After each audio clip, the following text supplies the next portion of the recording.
皆さん、こんにちは。お久しぶりの Vlog 企画。お届けするのは私、タカピーと申します。今回は先日初めて訪問した星のや東京さんの様子をお届けします。東京という場所で感じられた非日常のひととき、また素敵な施設やお料理をいただいた際の様子などもお届けしてまいります。ぜひ最後までご覧ください。それでは、星のや東京編、スタートです。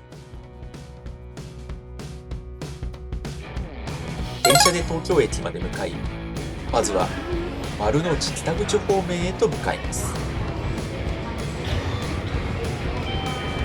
東京駅から星のや東京さんまでは徒歩でおよそ10分。周辺の雰囲気も楽しみながら歩いて宿へと向かうことにします。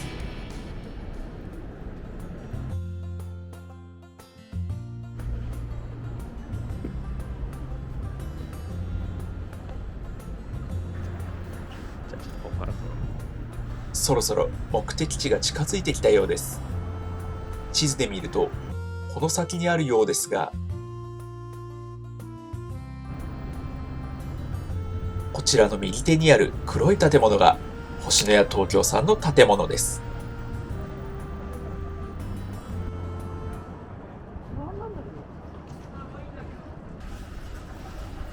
いやでもこれに確かに見覚えがめっちゃある。それではいよいよ中へと入っていきます。エレベーターで客室のあるフロアに向かいます。今回はなんと客室最上階のお部屋にご案内いただきました。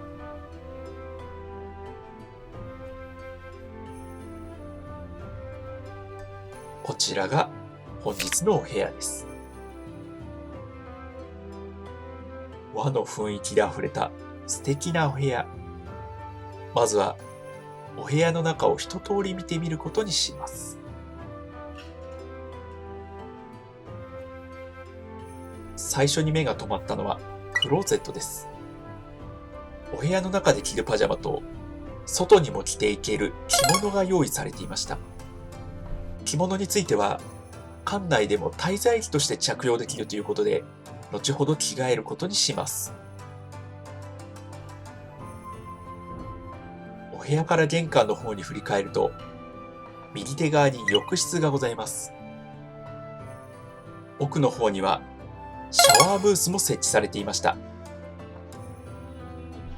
また、綺麗な洗面スペース、浴槽も完備。アメニティもしっかり充実しています。窓から見た外の雰囲気はこんな感じです。お手洗いの様子はこんな感じです。お部屋の中には有料で楽しめるお酒の各種、そして無料でいただけるコーヒーも取り揃えられていました。そして壁際のスペースではテレビの視聴も可能となっていました。お部屋でのチェックインを済ませたところ、後から美味しいお茶とお菓子をいただけました。こうした心遣いが本当にありがたいです。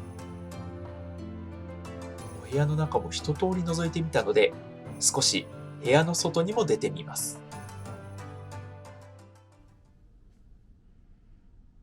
こちらは各フロアに設けられたお茶の間ラウンジです。お茶の間ラウンジではセルフサービスでお茶やお菓子、またソフトドリンクをいただくことが可能となっています。お菓子は一通りいただいてみましたが、それぞれが試す価値ありと感じる美味しさでした。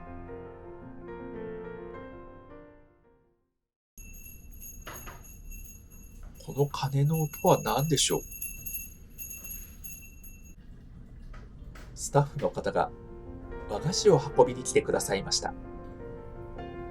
チェックインの際にいただいた一品とは、また違った和菓子の一品。こちらもお言葉に甘えて、最後まで美味しくいただきました。また、ラウンジの中央には、お江戸すごろくが置かれていました。こちらは、サイコロを振っていきながら、東京の各地を巡り、それぞれの場所でお土産を獲得していきます。こちらのすごろくで獲得した得点は、机の上にある得点表に記入することができます。こちらの得点表、フロントへ持っていくと何かいいことがあるかもしれませんよ。お茶の間ラウンジから一度部屋に戻り、着物に着替えてみることにします。着物を着た雰囲気はこんな感じです。また、お部屋に置かれているこちらの巾着袋、こちらはなんと持ち帰りも OK とのことです。無事着物にも着替えられたので、夕食の時間まで再び敷地内の散策へと向かいます。ちなみにこちらのエレベーター、なんと床が畳でできています。そして2階にある酒ラウンジへと移動しました。この時間帯はコーヒーやお茶を自由に飲むことができました。フロントの右側にあるこちらのスペースではグッズも販売されていました。販売されていたグッズはおしゃれな品の数々が取り揃えられていました。ラウンジの反対側のスペースではあんどん作りを体験することができました。液体のりを使って和紙を風船に巻きつけ、乾くとあんどんになるという作り方。できたあんどんは後からお部屋に届けていただけるそうです。そして、いよいよ待ちに待った夕食の時間です。ダイニングのある地下1階へと移動します。こちらがダイニングの会場です。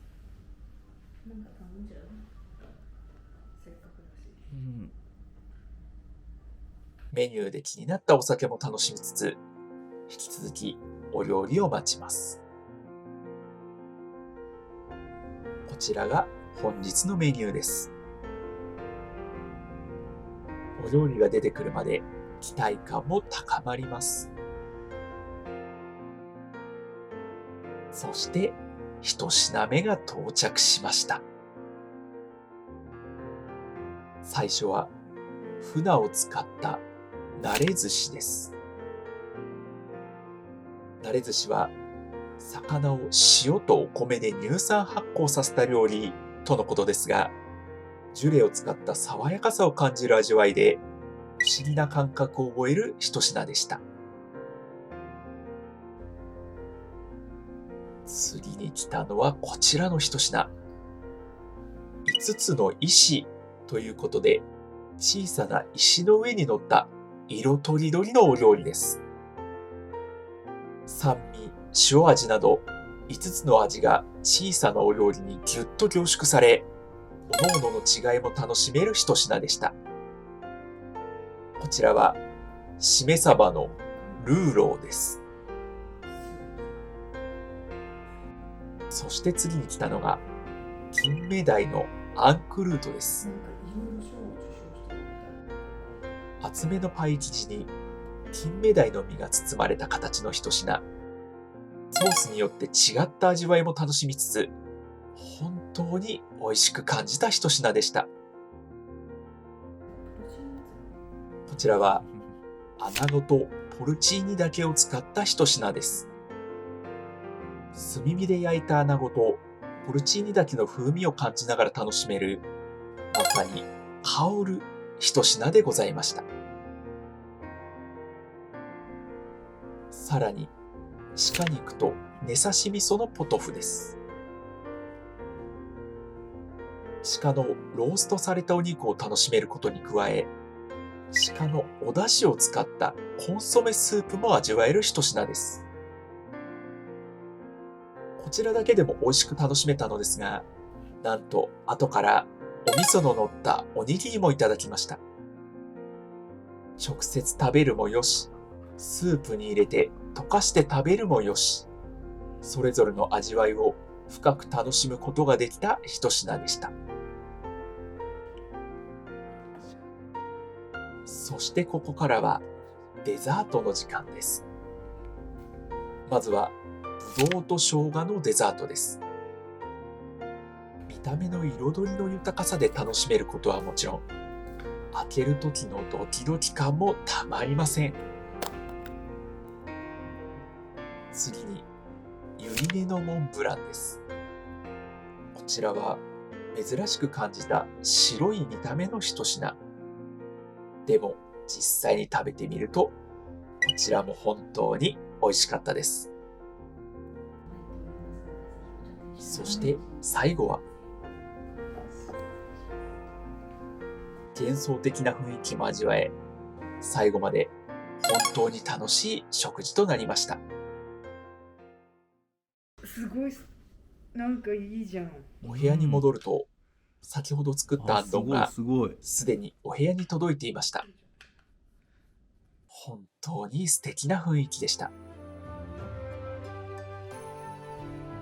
この後、お誕生日のお祝いでお願いしていたお花も届けていただきました。また、宿側からサプライズのお酒までいただき、素敵なひとときとなったようです。お腹も心も満たされたので、温泉へと向かいます。中の撮影はできませんでしたが、こちらの温泉、ぜひ奥まで進んで体験してみてください。お風呂から出て休憩できるスペースでは、そうね。放牧やドリンクをいただける場所もございました。この時間帯は、ザクロのドリンクがいただけました。再び2階の酒ラウンジへと向かいます。この時間帯は、なんと日本酒の飲み比べができるということで、こちらもいただくことにしました。日本酒は甘口と辛口、また一緒にお団子もいただき、それぞれ堪能しました。こちらはなんと、それぞれ無料でいただくことができました。その後、雅楽を鑑賞できるイベントが開かれるとのことで、こちらも覗いてきました。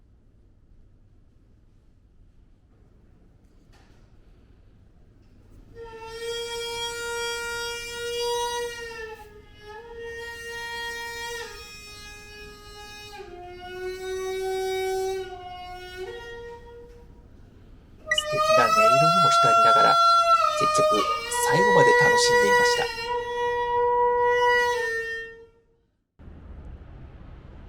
着物で外に出られるということだったので、少し散歩も兼ねて夜の雰囲気も楽しんできました。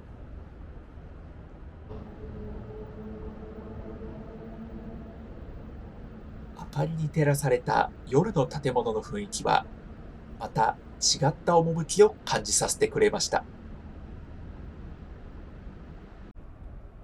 宿に到着した際には撮影できなかったので、改めて入り口から中に入る時の様子も撮ってみました。すごい綺麗だよね。入った瞬間に感じる特別で雰囲気のある光景。季節に応じて飾られたお花が、その雰囲気をより味わい深く感じさせます。全然入ってなかっ